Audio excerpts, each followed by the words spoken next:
రాజశేఖర రెడ్డి గారు ఉన్నప్పుడు ఒక పథకం తెచ్చిండు, మంచి పథకం. ఏంటిది అది? పిల్లలు ప్రైవేట్ కాలేజీలో చదువుకుంటే వాళ్ళకు కాలేజీలకు పిల్లల తరఫున ఫీజు కట్టాలి.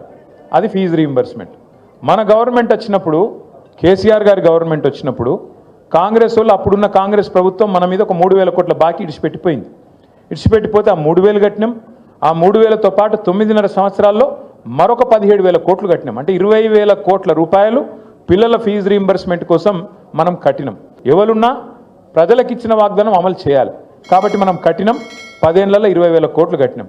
నిన్న వీళ్ళు ఏమంటారు ఎరికైనా కాంగ్రెస్ వాళ్ళు?